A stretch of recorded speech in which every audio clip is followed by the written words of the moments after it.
ओम नमो भगवते वासुदेवाय। ओम नमो भगवते वासुदेवाय। ओम नमो भगवते वासुदेवाय। ओम नमो भगवते वासुदेवाय। ओम नमो भगवते वासुदेवाय। ओम नमो भगवते वासुदेवाय। ओम श्री परमात्मने नमो नमः। ओम गं गणपतये नमो नमः। ओम सं सरस्वत्यै नमो नमः। ओम गुं गुरुभ्यो नमो नमः। ओम सहनाववतु सहनौ भुनक्तु सह वीर्यं करवावहै तेजस्विनावधीतमस्तु मा विद्विषावहै। ओम शांति शांति शांति। सदाशिवसमारंभां शंकराचार्यमध्यमाम् अस्मदाचार्यपर्यन्तां वन्दे गुरुपरम्पराम्। ओम पार्थाय प्रतिबोधितां भगवता नारायणेन स्वयं व्यासेन ग्रथितां पुराणम् मध्ये महाभारत अद्वैतामृतवर्षिणीं भगवतीम् अष्टादशाध्यायिनीम् अम्ब त्वामनुसन्दधामि भगवद्गीते भवद्वेषिणि वसुदेवसुतं देवं कंसचाणूरमर्दनं देवकी परमानन्दं कृष्णं वन्दे जगद्गुरुं। नमस्ते परमं ब्रह्म सच्चिदानन्दरूपाय निर्गुणाय नमस्तुभ्यं ओंकाराय नमो नमः। सर्वे दुर्गाणि तरन्तु सर्वे भद्राणि पश्यन्तु सर्वे सद्बुद्धिमाप्नोतु सर्वे सर्वत्र नन्दतु। ओम तत्सत। ओम ओम ओम। आप सभी ऑनलाइन नेटवर्क पर उपस्थित भगवद गीता श्रवण साधकों को ऋषिकेश से आज हमारा प्रातः का अभिवादन अभिनंदन अभिवंदन। हरि ही ओम हरि ही ओम हरि ही ओम। हम सबको आज का यह दिव्य दिन तन मन धन जन देश काल विषय वस्तु परिस्थिति अवस्थाएं व्यष्टि समष्टि अध्यात्म भौतिक दैविक क्षेत्र सभी को अपने अपने पूर्व में अनंत जन्मों में किए हुए संचित पाप पुण्य धर्म अधर्म मिश्र कर्म के पके हुए फल स्वरूप में वर्तमान में आज सभी को अपने अपने प्रारब्ध अनुसार परमेश्वरी अचिंत्य योग माया के माध्यम से प्रसाद स्वरूप में प्राप्त हुआ है। अतः आज का यह दिव्य दिन परमार्थ हेतु निष्काम सेवा यज्ञ देव यज्ञ ऋषि यज्ञ पितृ यज्ञ मानवता यज्ञ भूत प्राणी यज्ञ सात्विक दान शारीरिक वाचिक मानसिक तप निष्काम कर्म योग ध्यान योग भक्ति योग ज्ञान योग साधना स्वाध्याय वेद शास्त्रों का अध्ययन अध्यापन उपासना आराधना के लिए समर्पित करे और करवावे। अत्यंत दुर्लभ मनुष्य जीवन की प्रत्येक क्षण को परमार्थ हेतु सार्थक करे और करवावे। आज विक्रम संवत 2082 चैत्र मास कृष्ण पक्ष की सप्तमी तिथि है। सायं 7 बजे तक है। उसके बाद अष्टमी तिथि लग जाती है। आज है पूर्व आषाढ़ नक्षत्र जो दोपहर 11:47 तक है। उसके बाद उत्तर आषाढ़ नक्षत्र लग जाता है आज रविवार है, सूर्य देव की आराधना उपासना का दिन है और कलयुग का प्रथम चरण चल रहा है। यहाँ वसंत ऋतु चल रही है और रात्रि का न्यूनतम तापमान सुबह का 4 बजे का 16 डिग्री है और दिन का दोपहर 2 बजे का 36 डिग्री रहा। वायु की गति 5-10 किलोमीटर प्रति घंटा चल रही है। ईस्वी सन 2025, 20 अप्रैल, 28 अप्रैल 2025, सुबह के 6:50 होने जा रहे हैं। कलयुग का प्रथम चरण 5126वां वर्ष, 7वां वैवस्वत मनवंतर श्वेत वराह कल, ब्रह्मा जी का 26वां दिन और 51वां वर्ष चल रहा है। तो ऐसे अनंत कोटि ब्रह्मांडीय परमेश्वरीय अचिंत्य योग माया में हमारा यह एक ब्रह्मांड, इस ब्रह्मांड में ये पृथ्वी लोक में समुद्र के ऊपर जम्बू द्वीप में विश्व का एकमात्र वैदिक राष्ट्र भारत में उत्तर हिमालय प्रांत में उत्तराखंड राज्य में टिहरी जिले हिमालयन शिवालिक पर्वतमाला के अंतर्गत मणिकुट पर्वत के ऊपर नीलकंठ महादेव के सामने ऋषिकेश नगरी में मुनि की रेती प्रांत में शीशम जाड़ी में अवधूतवाड़ा आश्रम के सी ब्लॉक के पहले माले से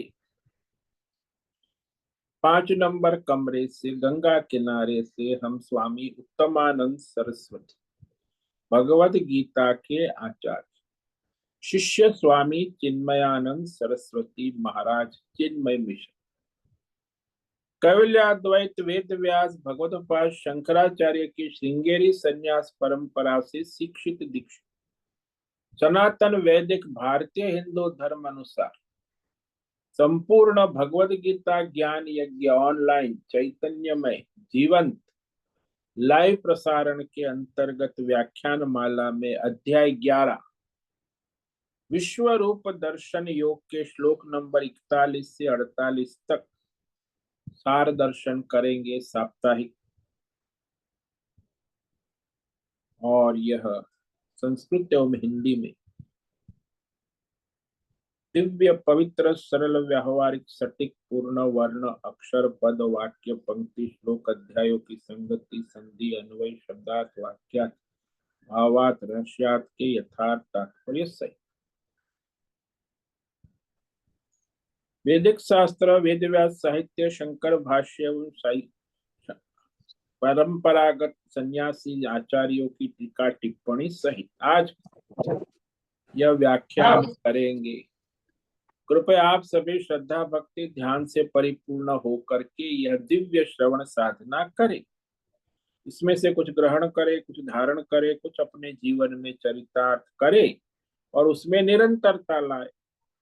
अपनी अपनी आध्यात्मिक भौतिक दैवी अशांति द्वंद्व मोह विक्षेपों से रहित होकर के और धार्मिक और शास्त्रीय परंपरागत भ्रम भ्रांतियों से रहित होकर के अपने अपने शरीर इंद्रिय प्राण मन वचन कर्म से एक रूप एकाग्र होकर के शुद्ध सात्विक सूक्ष्म भगवत विवेक बुद्धि करे।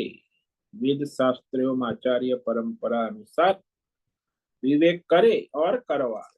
पुनः पुनः इस व्याख्यान का श्रवण करे, मनन करे, चिंतन करे, लेखन करे, चर्चा विचारणा प्रचार प्रसार करे, लिंक भेजे, ग्रुप में शेयर, अपना और सबका परम कल्याण करे और करवावे। ओम तत्सत। ओम ओम। इस सप्ताह में हमने श्रीमद् भगवद गीता अध्याय 11 विश्व रूप दर्शन योग के श्लोक नंबर 41 से 48 तक विवेक विचार किया था। तो यहाँ 41 और 42 दो श्लोकों में वह क्षमा याचना करवाते हैं अर्जुन कि संसार में दूसरे मनुष्यों के साथ जो व्यवहार किया जाता है क्या वह भी भगवान के साथ किया जा सकता है? क्या इसमें समानता है कि नहीं? तो अर्जुन यहाँ आगे 2 श्लोक में कहते हैं, क्योंकि मनुष्य जो है दुर्व्यवहार करता है अत्यंत स्नेह के कारण और प्रमाद के कारण। ये अर्जुन कहता है, सखेति मत्वा प्रसभम यदुक्तम, हे कृष्ण हे यादव हे सखेति, अजानता महिमानं तवेदं, मया प्रमादात् प्रणयेन वापि, यच्चावहासार्थमसत्कृतोऽसि विहारशय्यासन भोजनेषु, एकोऽथवाप्यच्युत तत्समक्षं, तत्क्षामये त्वामहमप्रमेयम्। अर्जुन भगवान से कहते, हे परमेश्वर, तव इदम महिमानम अजान, आपका ये जो विश्व रूप महिमा देखने के बाद आपके इस प्रभाव को, महत्व को, महिमा को, महात्म्य को, ईश्वरीय ऐश्वर्य को न जानते हुए मैंने अजानता आपको मेरे सखा इति मतवा, मेरे सखा मानकर, समझकर, प्रणयेन अनुराग से, स्नेह से, और प्रमाद प्रमाद विनय रहित, विवेक विनय रहित, अविवेक से, प्रमाद का मतलब ही अविवेक होता है, अविनय। तो मैंने भगवान आज तक आपको कई बार पुकारा है, हे कृष्ण, हे काना, हे काला, हे कालू, न जाने क्या क्या पुकारा, यादव, हे यादव भी पुकारा है स्वजन के रूप में, हे सखे, मित्र, सखा। तो इस प्रकार जो कुछ भी आज तक बिना सोचे समझे, बिना विवेक किए, मतलब आपकी ईश्वरीय महिमा को न जानते हुए, अजानता आपका अनादर किया है,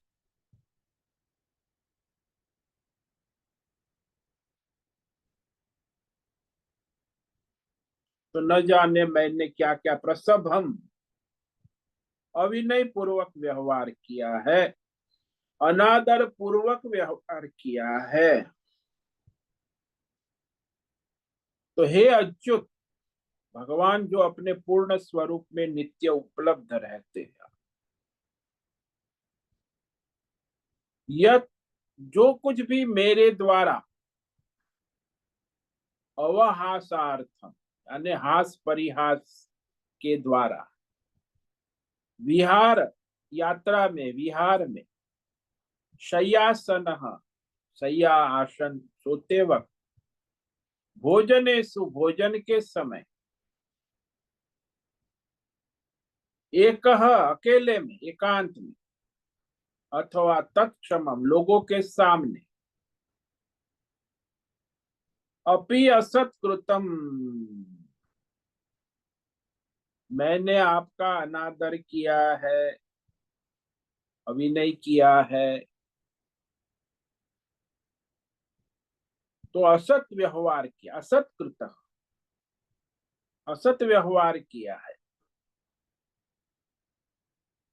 तत्, वो सारे मेरे जितने भी अपराध हैं, सब अपराध को अप्रमेयम त्वाम अहम क्षामये, अप्रमेय यानी अचिंत्य, जिसकी कोई कल्पना नहीं,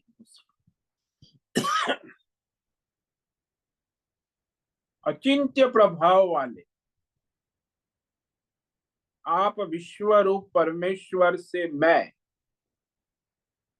क्षामय कहा, क्षमा करवाता हूं। एक होती है क्षमा करना और एक होता है करवाना, दोनों में अंतर। माता पिता से बालक क्षमा करवाता है, वैसे माता पिता क्षमा कर देते हैं, लेकिन वहां अत्यंत स्नेह होने के कारण वह क्षमा करवाते।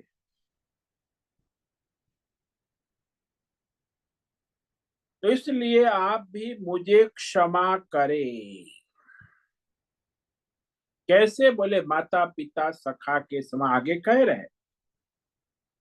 भगवान का प्रभाव तो अनंत है। तो ऐसे आप जैसे पूरे विश्व के पिता है, पितासि लोकस्य चराचरस्य त्वमस्य पूज्यस्य गुरुर्गरीयान् न तत्समोऽप्यधिक कुतोऽन्यो लोकत्रयेऽप्यप्रतिम प्रभाव। हे विश्वेश्वर विश्वरूप परमेश्वर, त्वम अस्य विश्वस्य लोकस्य पिता। आप सबके पिता है। हम प्रार्थना करें, त्वमेव माता च पिता तो त्वमेव बंधुश्च सखा। वही अर्जुन यहाँ कह रहा है, त्वमेव सर्वम मम देव देव। आप सारे चराचर जगत के पिता है। जन्मदाता होता है उसे पिता, जनयिता पिता। और सबसे बड़े गुरु, यानी सभी गुरुओं के गुरु, गुरु परंपरा के भी गुरु, गरियान। तो आपसे बढ़कर और कोई नहीं। गुरु परंपरा में भी आप सबसे बड़े, सबसे गरी और पूज्य, अतिशय पूजनीय, पूजा के योग्य, अप्रतिम प्रभाव। आपका जो प्रभाव है अप्रतिम, अनुपम प्रभाव, जिसकी तुलना संसार में किसी के साथ नहीं हो सकती है। अप्रतिम प्रभाव। लोकत्रय तत्सम अभियन, और इन तीनों लोक में आपके समान दूसरा कोई नहीं, आपकी बराबरी कर सके, आपकी तुलना कर सके, ऐसा कोई नहीं आपके तुल्य। तो फिर आपसे अधिक तो कैसे हो सकता है? जब बराबरी वाला ही कोई नहीं है तो आपसे अधिक तो कोई संभव, ईश्वर के ईश्वर है। आप तो ब्रह्मा विष्णु महेश के भी शासक है, ईश्वर है, परमेश्वर। यानी परमेश्वर ही केवल सर्वोपरि सत्ता है इस ब्रह्मांड में। दो ईश्वर की सत्ता नहीं हो। एक ईश्वर सर्जन करेगा तो दूसरा संहार, तो व्यवस्था बिगड़ जाए। आप कहते हो ब्रह्मा जी सर्जन करते, विष्णु जी पालन करते हैं और शिव जी संहार कर, तो तीन ईश्वर हो गए, लेकिन तीनों में सत्ता एक परमात्मा की है। तो वहां शिव जी जो है वो संहारक तत्व, और विष्णु है वो पालक तत्व है, और ब्रह्मा जी है सर्जन तत्व। लेकिन उनकी सर्जन शक्ति, पालन शक्ति और संहार शक्ति देने वाले परमेश्वर है सर्वोपरि। यानी इन ईश्वरों की सत्ता उनके अधीन है। वो सर्वेश्वर परमेश्वर सर्वोपरि सत्ता है, और सब संसार में उसी की सत्ता में हो रहा है, होता रहा है, होता रहेगा। लेकिन ये मनुष्य सोचता है कि मैं ये कर लूंगा, वो कर लूंगा। ये सब अज्ञान है। वैसे परमेश्वर की सत्ता को कोई बदल नहीं सकता। और उससे बाहर भी नहीं रह सकता। तो इस प्रकार अर्जुन भगवान के प्रभाव को स्वीकार करता है और कहता है कि आप मेरे अपराध क्षमा करने के योग्य है। अर्जुन की प्रार्थना कैसे क्षमा करे, किस तरह क्षमा करे, ये भी अर्जुन कहता है। तस्मात् प्रणम्य प्रणिधाय कायं प्रसादये त्वामहमीश मीड्यम् पितेव पुत्रस्य सखेव सख्युः प्रिय प्रियायार्हसि देव सोढुम्। यानी आप अतिशय प्रभाव वाले हैं, इसीलिए मुझ पर प्रसन्न हो जाइए, मेरे अपराध क्षमा कर। इसीलिए हे प्रभु, मैंने जो शरीर से, वाणी से, मन से जितने भी अपराध, उसके लिए मैं आपसे क्षमा करवाता।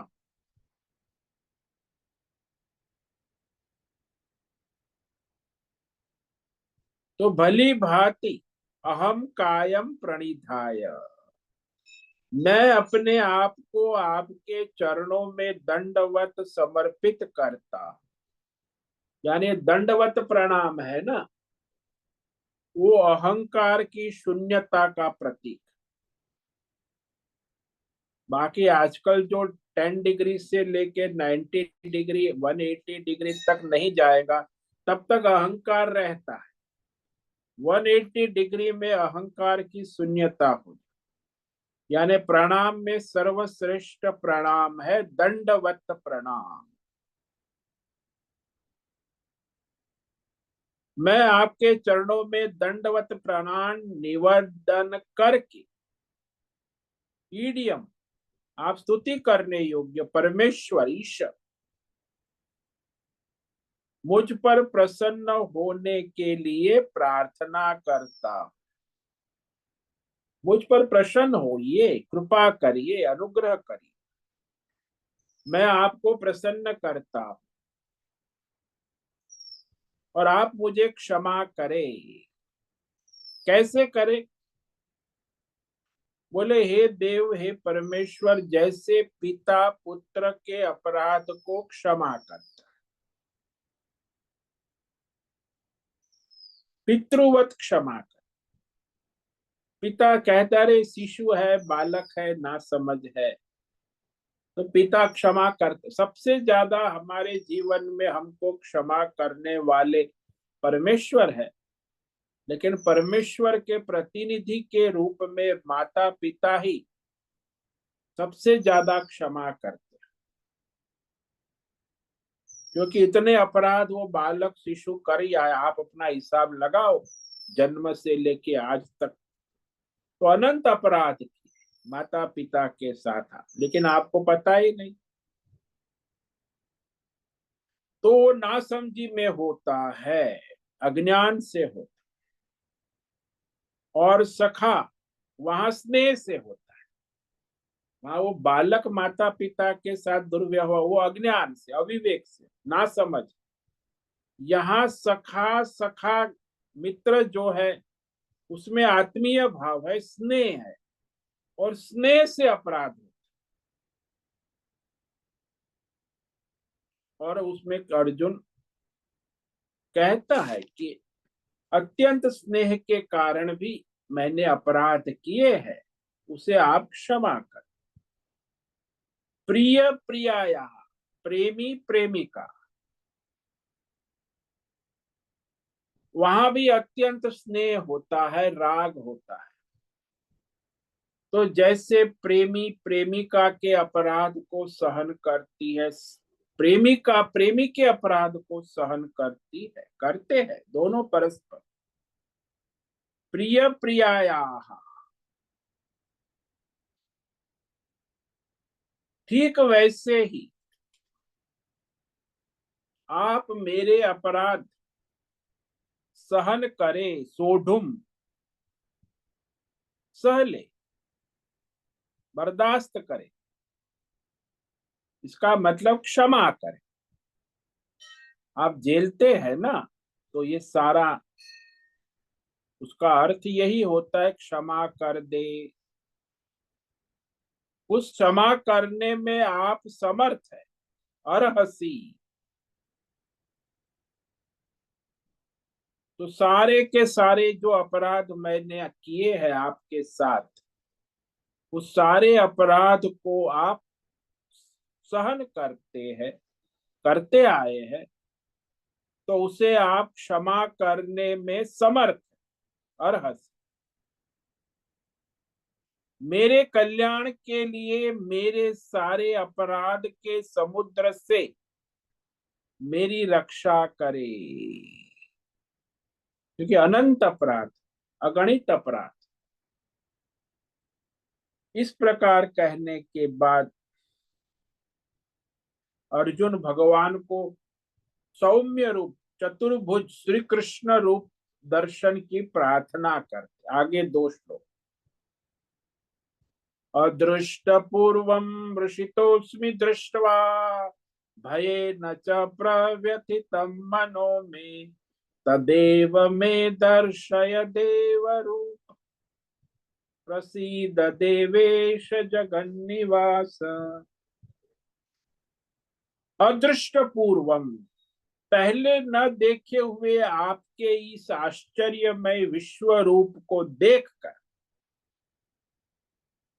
मैं अत्यंत हर्षित हो रहा हूं, रोमांचित हो रहा हूं, संतुष्ट हो रहा हूं, और साथ में मेरा अंतकरण भय न प्रव्यथ, भय से अति व्याकुल भी हो रहा है। दोनों, एक तरफ हर्षित हो रहा हूं और दूसरी तरफ अति भय से व्याकुल हो रहा, व्यथित हो रहा हूं। इसीलिए आप अपना देव रूपम, देखो देव रूपम कहा, चतुर्भुज विष्णु जो अवतार रूप, श्री कृष्ण अवतार, तो वह अवतार रूप मनुष्य रूप नहीं है। भगवान को कभी मनुष्य के साथ नहीं जोड़ना, ये सबसे बड़ी मूर्खता है। मनुष्य रूप में भगवान, अरे मनुष्य रूप नहीं, भगवान भगवान है। देव रूप कहा, अवतार रूप को, कृष्ण रूप को मुझे दिखलाइए। भले भगवान मनुष्य रूप में हो, लेकिन मनुष्य रूप नहीं है, वो देव रूप, दैवी है, अवतार रूप।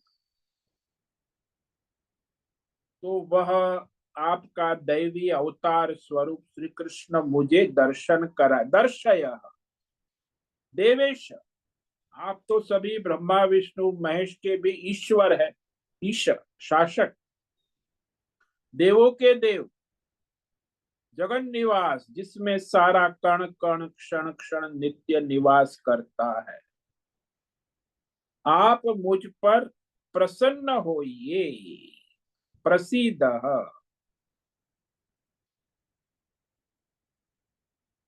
और इस तरह अर्जुन कहने के साथ भगवान से प्रार्थना करते हैं, श्री कृष्ण रूप, चतुर्भुज रूप के दर्शन कराई। किरीटिनं गदिनं चक्रहस्तं मिच्छामि त्वां द्रष्टुमहं तथैव तेनैव रूपेण चतुर्भुजेन सहस्रबाहो भव विश्वमूर्ते। अर्जुन कहते, हे विश्वरूप परमात्मा, मैं वैसे ही आपको शंख चक्र गदाधारी देखना चाहता, इच्छा में, देखने की इच्छा करता हूं। विश्व मूर्ति, आप तो विश्व मूर्ति, विश्व रूप है, समष्टि मूर्ति है, विश्व मूर्ति। आपके हजारों बाहों, सहस्त्र बाहों, अनंत बाहु वाले, लेकिन अब आप जो है उसी चतुर्भुज रूप से प्रकट होइए जो आप पहले थे। तो वह चतुर्भुज रूप का मैं दर्शन करना चाहता हूं। इसलिए अर्जुन को भगवान, वैसे लोगों को भगवान द्विभुज, अर्जुन को भगवान भगवान रूप में दिखते थे। अर्जुन को हमेशा भगवान चतुर्भुज रूप में ही दिखाई देते थे। ये बड़ा आश्चर्यमय है। सभी लोगों को भगवान दो हाथ वाले चतुर्भुज अर्जुन देखता था। तो सगुण रूप में वही जो रूप मैं देखना चाहता। भगवान तो, उनको क्या, भगवान को तो एक क्षण में सब सर्जन और विसर्जन करने की सामर्थ्य है। पहले भगवान अपने विश्व रूप की प्रशंसा कर कि तुमने ये जो देखा ये कोई सामान्य चीज नहीं, इस संसार में सबसे दुर्लभ दर्शन है जो मैंने तुम्हें कराया है। श्री भगवान उवाच मया प्रसन्नेन तवार्जुनेदं रूपं परं दर्शितमात्मयोगात् तेजोमयं विश्वमनन्तमाद्यं यन्मे त्वदन्येन न दृष्टपूर्वम्। अर्जुन की चतुर्भुज रूप देखने की प्रार्थना को सुनकर भगवान बोले कि हे अर्जुन, मैंने अनुग्रह पूर्वक प्रसन्नेन, मेरे द्वारा प्रसन्न होकर ये दिव्य योग शक्ति से प्रभाव से उत्पन्न आत्मयोगात यानी परमात्मा योग माया, ईश्वरीय योग माया शक्ति के प्रभाव से यह विश्व रूप जो है परम है, परम तेजोमय है, अति तेजोमय, उत्कृष्ट, हजारों सूर्य से भी उसका तेज अधिक हो सकता है, कम तो नहीं। यानी तेजोमय यानी चैतन्यमय, आद्यम, सभी का आदि, मूल कारण, सर्वप्रथम और अनंत, जिसकी कोई सीमा नहीं है। ये विश्व रूप भगवान कहते मैंने अर्जुन तुझको दिखलाया है, तव दर्शितम यद्वदन्येन न दृष्टपूर्वम। ये जो विश्व रूप मैंने तुम्हें दिखलाया है वह पहले किसी ने भी नहीं देखा था। पहले किसी ने नहीं देखा, स्टेशन पे जाना है। तो पहले नहीं देखा था, ये पहले किसी ने नहीं देखा।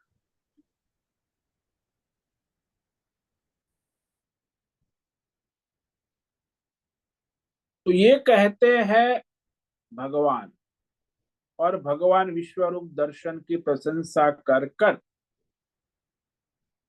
और भी प्रशंसा करते हैं। न वेद यज्ञाध्ययनैर्न दाने न च क्रियाभिर्न तपोभिरुग्रै एवं रूप शक्यहं नृलोके द्रष्टुम त्वदन्येन कुरु प्रवीरः। भगवान कहते कुरु प्रवीर, कुरु वंश में सर्वश्रेष्ठ वीर योद्धा अर्जुन, इस मनुष्य लोक में इस प्रकार वाला यह विश्व रूप एवं रूप न वेद यज्ञ के अध्ययन से, न दान से, न कर्म कांड क्रिया से, न ध्यान योग से, न भक्ति योग से, ये भी सब कर्म कांड है, वो मानसिक कर्म है, ध्यान योग और भक्ति योग, और ये सारे पूजा पाठ ये भौतिक शारीरिक कर्म कांड है, पूजा अर्चना। तो न कर्म योग से, न ध्यान योग से, न भक्ति योग से, और न ही उग्र तपों के द्वारा, घोर प्रचंड शारीरिक वाचिक मानसिक तपस्या से भी ये देखा नहीं जा सकता। इसलिए तेरे अतिरिक्त दूसरे के द्वारा देखा नहीं जा सकता। त्वदन्येन द्रष्टुम शक्य, तो नहीं देखा जा सकता। केवल भगवान के अनुग्रह को, है ना, भगवान के दिव्य चक्षु जो अर्जुन को प्राप्त है, ज्ञान दृष्टि से देख सकते हैं, भगवान के अनुग्रह से देख सकते हैं। तो भगवान का स्वरूप भी भगवान के अनुग्रह, भगवान की कृपा से ही दर्शन होता। तो इस प्रकार अर्जुन को भगवान अपनी महिमा कहकर, आश्वासन देकर सगुण चतुर रूप दर्शन करा एक क्षण में। माते व्यथा मा च विमूढ़ भावो दृष्ट्वा रूपम घोर मृगमेदम व्यपेत भे प्रीत मना पुनस्त्वं तदेव मे रूपमिदं प्रपश्य। ये जो अर्जुन को भगवान कह रहे हैं कि मम ईदृकम इदम घोरम रूपम दृष्ट, तुमने देख लिया ये मेरा भयानक, विकराल, भयंकर, विराट विश्व रूप देखकर तुम्हें व्याकुल नहीं होना चाहिए। मां व्यथा, व्याकुल मत हो, भयभीत ना हो, मूढ़ भाव को भी प्राप्त ना हो। मूढ़ यानी अविवेक, अज्ञान, जीव भाव, इसको मूढ़ भाव कर, जड़ बुद्धि। ये विमूढ़ भाव, मैं शरीर हूं, मैं मनुष्य हूं, ये मोह में पड़ा हुआ मनुष्य जो है उसे विमूढ़ भाव कहते।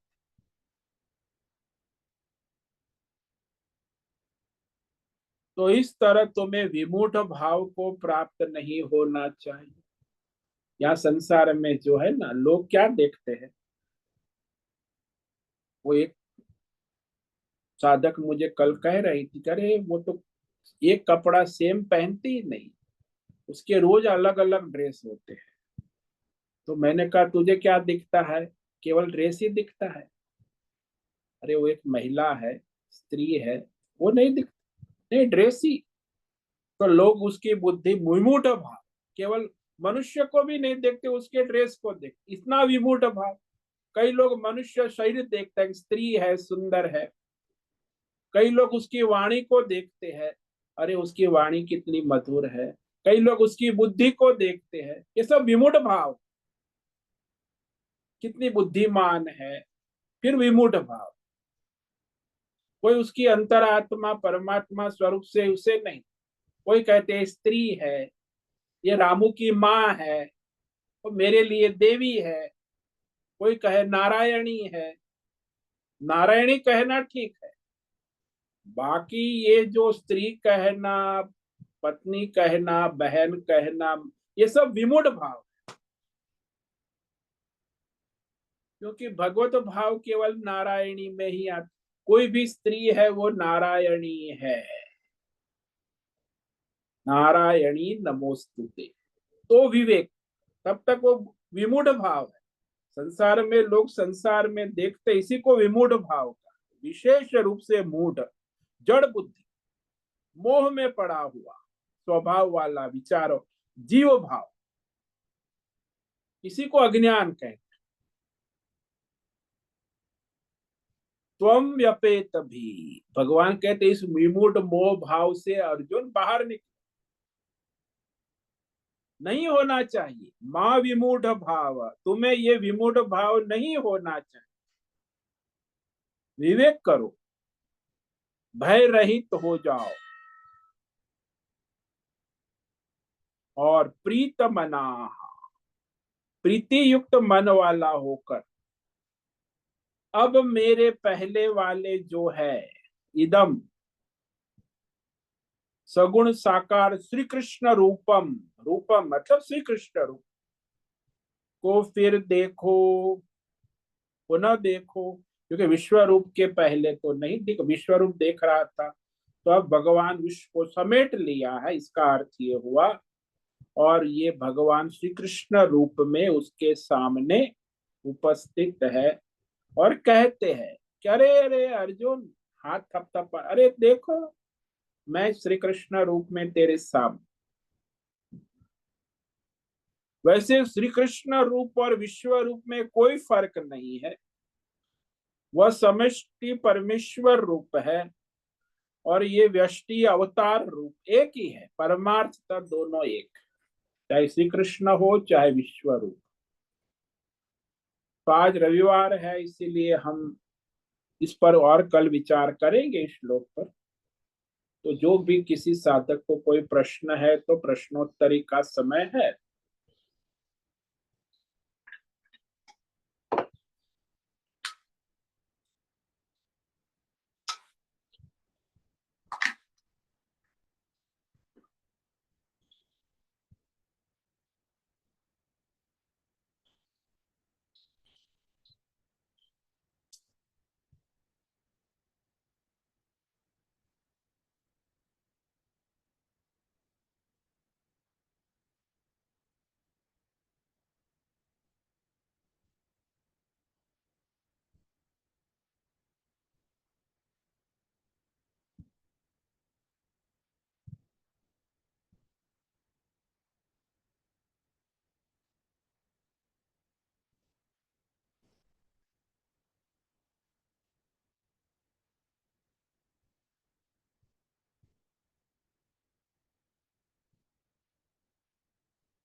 अभी समय है प्रश्नोत्तरी का, साधक अपने प्रश्नोत्तरी कर सकते हैं, जो भी है आपका कोई प्रश्न हो।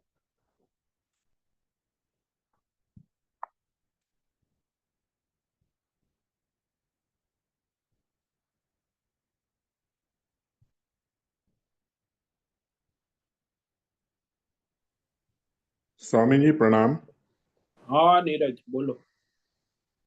स्वामी जी, जैसे वेदांत में हम लेकर चलते हैं और समझ भी रहे हैं और अनुभव भी लेते हैं कि परमात्मा निर्गुण निराकार सच्चित आनंद स्वरूप है। और अब हम गीता जी में जैसे भगवान का सगुण साकार और गुणों से युक्त परमात्मा का स्वरूप समझ रहे हैं, जान रहे हैं। तो अब इस तरीके में मतलब अब साधक के मन में तो ये है कि मेरा परमात्मा निर्गुण निराकार है और यहाँ परमात्मा सगुण साकार है। तो मतलब साधक के मन में ये भावना ही नहीं उठती कि मैं भगवान के दर्शन के लिए सगुण साकार के लिए जाऊं। तो यहाँ वो एक अजीब सा कंफ्यूजन है, ये मन को किस प्रकार से अपने आप को बैलेंस करे।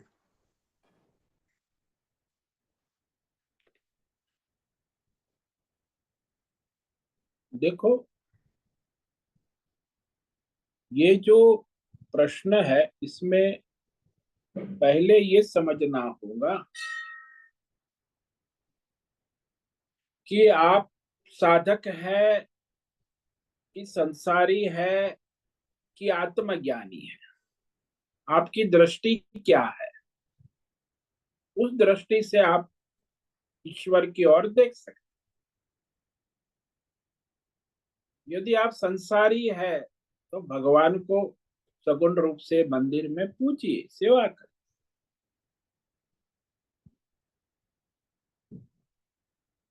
यदि आप साधक है तो भी आपके अंतःकरण शुद्धि के लिए भगवान की आराधना, ये कर्म योग, ध्यान योग, भक्ति योग, ये सब सगुण का ही होता है। एक समझ लेना, सगुण का ही सेवा, भक्ति, कर्म योग, ध्यान योग, भक्ति योग सब सगुण का ही है। निर्गुण का कोई ध्यान योग, भक्ति योग, कर्म योग नहीं है, वहां तो ज्ञान योग। तो साधक अवस्था में ये अनिवार्य है और वो करना होगा। कर्म योग, ध्यान योग, भक्ति योग, मानसी उपासना, ये कर्म योग शारीरिक आपका जो स्वधर्म कर्म है, ईश्वर को समर्पित भाव, और जो आप ध्यान योग भक्ति योग, वो मानसिक क्रिया सारी भगवान को समर्पित भाव से करें। यदि आपको आत्मज्ञान हो गया है, आप निर्गुण तत्व को जान चुके हैं, वेदांत के प्रस्थान त्रयी श्रवण मनन निधि ध्यासन के बाद आपकी बुद्धि ब्रह्ममय हो गई, भगवतमय हो गई है, तो फिर इसका किसी का प्रयोजन नहीं रहता, सगुण का कोई प्रयोजन नहीं है। सर्वव्यापक निर्गुण तत्व में आपकी बुद्धि स्थिर रहनी चाहिए। वहां कोई कर्म योग भी नहीं हो सकता, न ध्यान योग हो सकता है, न केवल आत्मज्ञान योग में स्थिति बनाए रख। इसीलिए कहा जो सन्यासी आत्मज्ञानी होता है वो भगवतमय रहता है, और भाई एक बार भिक्षा भोजन करने जाता है और फिर अपने ध्यान भगवतमय रहता है। उसे कोई कर्म योग ध्यान योग भक्ति योग से कोई प्रयोजन नहीं रहता। इसीलिए यहाँ जैसा अधिकार है, योग्यता है, उस अनुसार सगुण निर्गुण उपासना करना उचित है। जिसकी जो योग्यता है उस अनुसार श्रवण करने से, मनन करने से, निधिध्यासन से जिसकी आत्मनिष्ठ बुद्धि हो गई है, तो फिर उसके लिए कोई प्रयोजन नहीं है। सगुण उपासना समाप्त हो गई, निर्गुण भी समाप्त हो गई, वो तो दोनों को पार कर गए। न सगुण रहता है न निर्गुण रहता है, केवल परमात्मा ही रहता। परमार्थता एकत्व हो जाता, वहां व्यष्टि समष्टि भेद नहीं रहता। इसलिए जब तक अज्ञान है तब तक ये सारा जो है उपासना कर्म भक्ति ये सब आवश्यक है। ज्ञान के बाद उसका कोई प्रयोजन नहीं है। इसकी स्थिति बन गई है। परमार्थ एकत्व जिसका हो चुका है उसके लिए कोई संसार में तस्य कार्यम न विद्यते। गीता में भी भगवान ने कहा आत्मन्येवात्मना तुष्ट तस्य कार्यम न विद्यते। उसे कोई कर्म योग ध्यान योग भक्ति योग कोई उपासना भक्ति ज्ञान करना कोई सगुण निर्गुण का भेद ही नहीं रहता, सब परमात्मा है। तो इस तरह विवेक करना आवश्यक है। स्वामी जी बिल्कुल स्पष्ट हुआ कि दे हमारी जो साधक की जो स्थिति है उसके अनुरूप वो आगे की क्रियाओं में आगे के सिस्टम में रहता है। स्वामी जी एक इसी से संदर्भ में किसी महात्मा ने कहा था कि जैमिनी ऋषि के जीवन में वो ज्ञान की भी उपासना थी और उनकी सगुण साकार की भी, तो जब तक उनके जीवन में भगवान महादेव का साक्षात्कार नहीं हुआ तब तक उन्होंने महादेव की भक्ति नहीं छोड़ी। और जब साक्षात्कार हुआ तो महादेव ने कहा कि भाई जो उनके उसमें मैंने समझा कि आप कोई वर मांगो, उन्होंने कहा प्रभु बस यही अभिलाषा थी कि आपका दर्शन हो, बाकी तो आपका ज्ञान मेरे को प्राप्त है और अपनी आत्मा में मैं स्थिर रहूं, यही आशीर्वाद आप दीजिए। तो मतलब वो एकदम स्पष्ट हो गया कि ये साधक की जो स्थिति है उसके अनुरूप वो अगर साधना संपन्नता में लगा रहता है तो वो आगे अपने साध्य की ओर बढ़ पाता है। हाँ, इसीलिए तो वो साधक जो है उसको श्रवण करता है, मनन करता है, जानता है, समझता है, पुस्तकें लिखता है, व्याख्यान करता है, ये तो सब सुनने की बात है। जिस तक साक्षात्कार नहीं होता आत्मानुभूति अपरोक्षानुभूति तब तक उसकी साधना है। जैसे मैं आपको कहूं कि आपने लंदन देखा है, बोले नहीं सुना है, सब लंदन में मेरे रिश्तेदार भी रहते हैं, सब फोन आता है, बातें होती है। अब वो 40 साल से वहां है, आप यहाँ दिल्ली में है, अब लंदन में आपका मित्र है, तो क्या आपको कोई साक्षात्कार हुआ लंदन का? सुनने से बातें पढ़ 40 साल से सुनते आए, वो आता है सब बातें करता है, वीडियो भेजता है, मोबाइल फोन सब वीडियो भी देखते, उसका घर भी आपने, लेकिन आपने उसका घर का उसका लंदन का साक्षात्कार नहीं किया। जिस दिन आप यहाँ से फ्लाइट में बैठकर वहां लंदन हीथ्रो एयरपोर्ट पर उतर के लैंड करके वो उसकी गाड़ी में उसके घर ले जाएगा, तब आपको उसके घर का साक्षात्कार हो। तब तक आप वीडियो में देखते रहो, बातें करते रहो, तो कोई साक्षात्कार नहीं। ज्ञान है, समझ है, अनुभव है, अंडरस्टैंडिंग है, बुद्धि से सब क्लियर है, स्पष्ट है, लेकिन अनुभूति नहीं है। तो लोग यहाँ ये सब जो वीडियो वीडियो लेखन पुस्तक पुस्तक व्याख्यान को अनुभूति समझ लेते, ये सबसे बड़ा भ्रम है।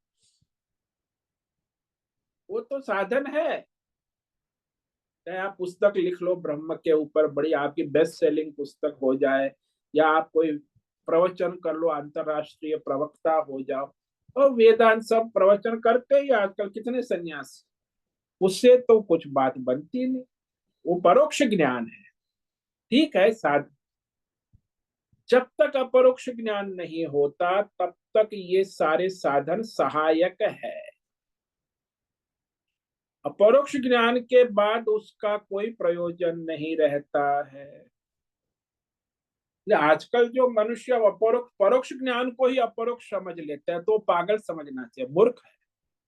साधु समाज में भी बड़ा भ्रम है, ये मैं देखता हूँ। 90% सन्यासी इस भ्रम में है कि हमें ज्ञान हो गया। अरे परोक्ष ज्ञान है, आप अच्छे वक्ता है, इससे मतलब ये नहीं कि वो तो भाई अपरोक्ष ज्ञान की स्थिति ही कोई निराली, उसमें होने के बाद फिर कोई प्रयोजन नहीं रहता संसार का। तो ऐसा है, परोक्ष और अपरोक्ष ज्ञान में बड़ा भ्रम हो जाता है साधकों को। सबसे बड़ा भ्रम इसी में होता है। अरे भाई आपने ज्ञान प्राप्त किया, आपका परोक्ष ज्ञान है, उसमें तो दो राय नहीं।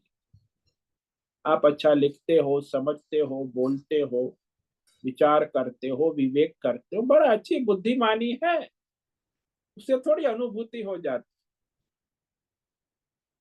जैसे मैं आपको दृष्टांत दूं कि माँ ने खाना बनाया है, बढ़िया खाना बनाया, तो खाना बनाने से उसकी तृप्ति नहीं होगी माता की।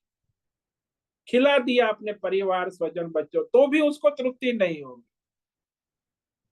खाना बनाने में भी तृप्ति नहीं है, खाना खिलाने में भी जब वो माता स्वयं खाना खाएगी नहीं तब तक उसे तृप्ति नहीं होगी।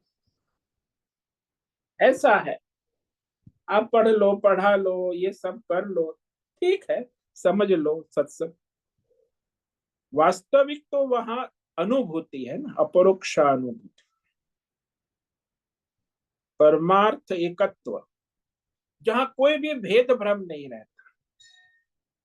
जीव जगत ईश्वर देवी देवता कोई भ्रम नहीं, केवल परमात्मा एकत्व। जिसको जैसे समुद्र किनारे आपको एकत्व दर्शन हो कि जल तत्व के सिवा आपको कुछ नहीं दिखता है, तो आपको जल तत्व का साक्षात्कार हो गया। फिर मुझे जल भी दिखता है, समुद्र भी दिखता है, लहरें भी दिखती है, नदी भी मिल रही है, बादल भी बरस रहे हैं, बुदबुदे भी हो रहे हैं। अरे तो बुद्धि अभी स्थिर नहीं है, केवल जल तत्व है समुद्र किनारे और कुछ नहीं है। ऐसी जब बुद्धि हो गई, जल बुद्धि, तो साक्षात्कार अपरोक्षानु। लेकिन अब दूसरा भी उसमें भ्रम आ रहा है, तो अभी वो साधन अवस्था है। जो सगुण जो है वो साधन है, साध्य तो सर्वव्यापक निर्गुण तत्व ये परमात्मा, और जी साधन ही स्वामी साध। जी, हाँ बिल्कुल स्पष्ट हुआ, एकदम ठीक है, मैं एकदम पकड़ पा रहा हूँ आपकी बात। और बिल्कुल स्पष्ट हुआ कि साधक को अपनी स्थिति के अनुरूप चलना चाहिए। अगर कहीं से भी कुछ गलती में भटक गया तो फिर वो भटक ही जाएगा। हाँ, ये भटकन देख रहा हूं मैं दुनिया में साधकों की, और साधु साधु समाज में भी बड़ी भटकन है।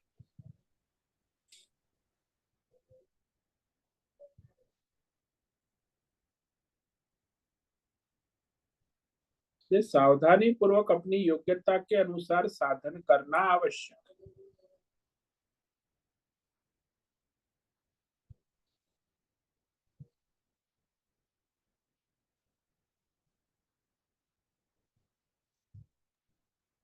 जी स्वामी जी, नमो नारायण। ओम नमो नारायणाय।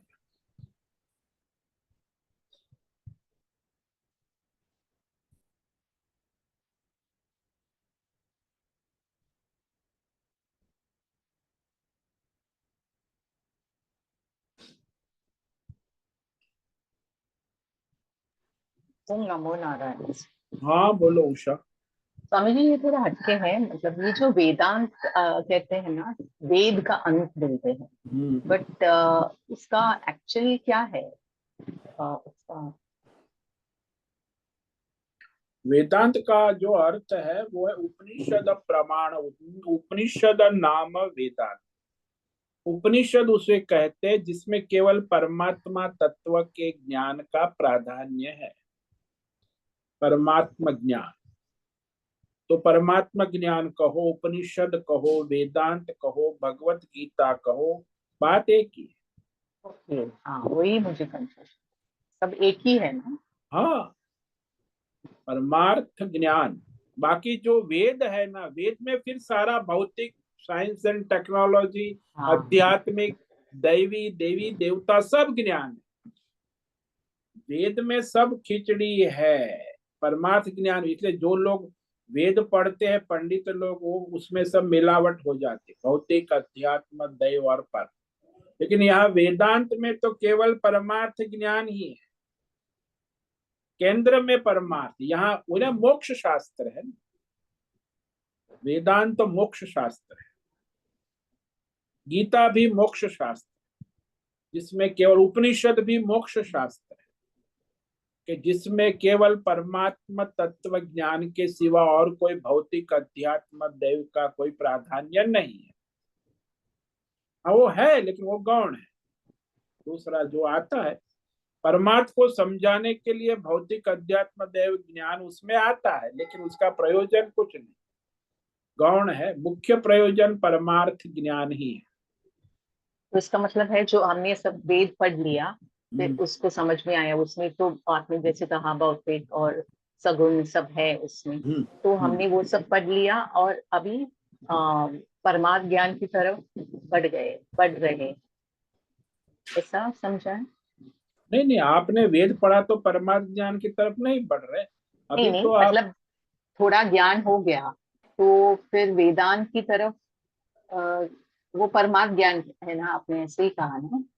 नहीं नहीं ऐसा नहीं। देखो भाई, वेद पढ़ने से वेदों में भौतिक, अध्यात्म, दैव और परमार्थ चारों प्रकार का ज्ञान उपलब्ध है। इसीलिए जो मनुष्य जो चाहे वो अपना भौतिक, अध्यात्म, दैव और परमार्थ सिद्ध कर सकता है। अभी आपका लक्ष्य यदि परमार्थ है, तो वेदों में आपको वेदों को छोड़कर केवल वेदांत, उपनिषद शास्त्र ही पढ़ना चाहिए। बाकी भी इसका कोई प्रयोजन नहीं रहता। तो उपनिषद जो है, भगवत गीता है, ये मोक्ष शास्त्र, इसलिए उसके द्वारा वो परमार्थ सिद्ध होता है। गीता के द्वारा भौतिक, अध्यात्म, दैव, ये तो सब आजकल मोटिवेट स्पीकर सब कहते हैं भगवत गीता, अरे वो कुछ बकवास है। गीता परमार्थ है, मोक्ष का शास्त्र है। अर्जुन को मार्गदर्शन देते, अर्जुन के माध्यम से सबको मार्गदर्शन मिल रहा है कि मोक्ष की ओर आप कैसे आगे बढ़ सकते हैं। कर्म योग, ध्यान योग, भक्ति योग, ज्ञान योग, साधना के द्वारा। तो साधन, साधना, साध्य तीनों मोक्ष शास्त्र है। भगवत गीता में साधन भी है, साधना भी है, और साध्य परमार्थ भी है, इसलिए वो मोक्ष शास्त्र है। स्वामी विवेकानंद ने तो वेदांत फिलोसफी के इसमें ही सब कुछ उन्होंने कहा है, और लिखा भी बहुत है ना? हाँ वो अद्वैतवाद है ना, वेदांत या हाँ केवल हाँ, तो परमात्मा है। वेदांत अद्वैतवाद है ना? हाँ, उसमें द्वैत नहीं है। जैसे आप दृष्टांत लो कि भाई स्वप्न आप देख रहे हो, तो स्वप्न सर्जन करने वाला और स्वप्न को देखने वाला क्या दो है?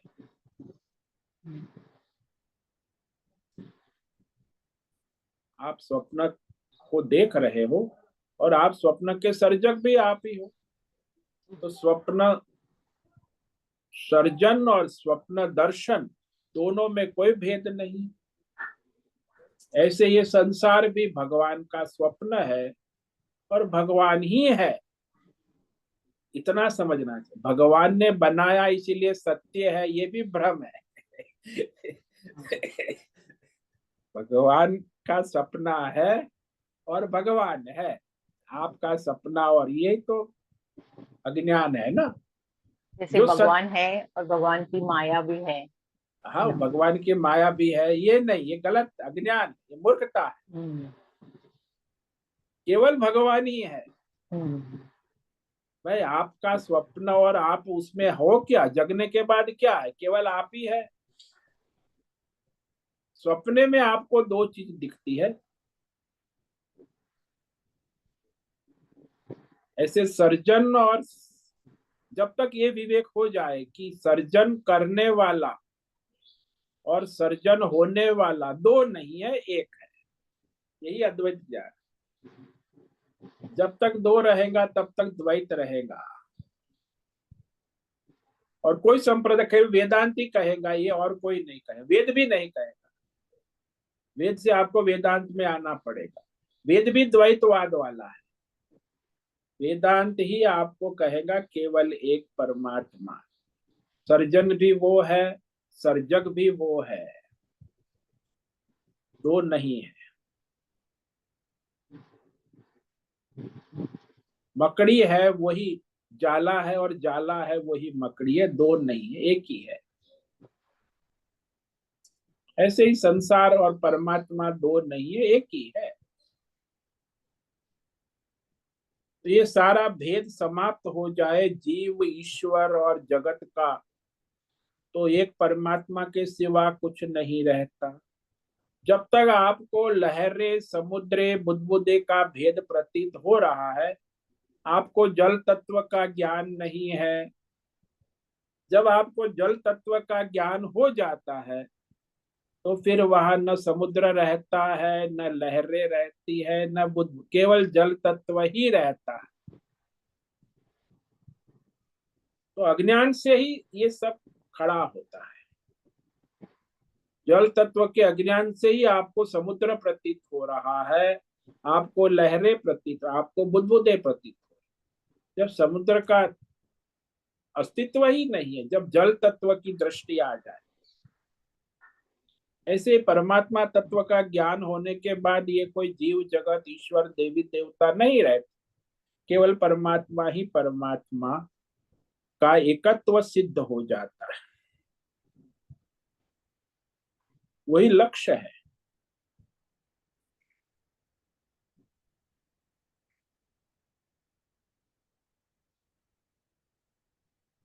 थोड़ा अज्ञान हट गया, अभी थोड़ा हाँ, समझ में आ रहा है।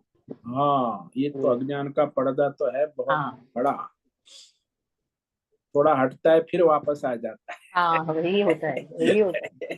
है। तो स्वामी जी ने कहा ठीक है, अभी मैं समझ गई, तो थोड़ी हाँ, देर के बाद हाँ, वापस सोचने फिर लगूंगी वही ऐसे अपना कैसे पर्दा। हो सकता है। हाँ। वही होता है। बहुत बहुत धन्यवाद स्वामी जी। ओम नमो नारायण। ओम नमो नारायण। तो आज उपस्थित है प्रकाश आनंद दोषा होस्ट है, भद्रेश पड़िया को होस्ट है, राजेश मोलकर को होस्ट है, माधवी आचार्य, नैना पुरोहित, आशा कोटक, बीना चितलिया, दिनेश पटेल, जीवी कुमार, इला जोशी, जयंती पांडा, करुणा कोहली, नीरज जैन, पंकज भट्ट, राम सेवक यादव, रेशा रथ, संजीवनी श्रीरंग रानडे, उषा मीन। तो सभी साधकों को आज मंगलमय हो, आज का दिन अपना परमार्थ करें और ईश्वर के साथ जुड़े रहें। सबको ओम नमो नारायणाय। प्रणाम। ओम नमो ओम नारायण। नमो नारायण। सभी साधकों को आज का ओम नमो नारायणाय। ओम नमो नारायणाय स्वामी जी। सबको नमो नारायण। उससे निवेदन है आज का सत्संग पूर्ण करें। ओम नमो नारायणाय। आज का ये दिव्य सत्संग हम यही पूर्ण करते हैं। सभी साधकों को ओम नमो नारायणाय।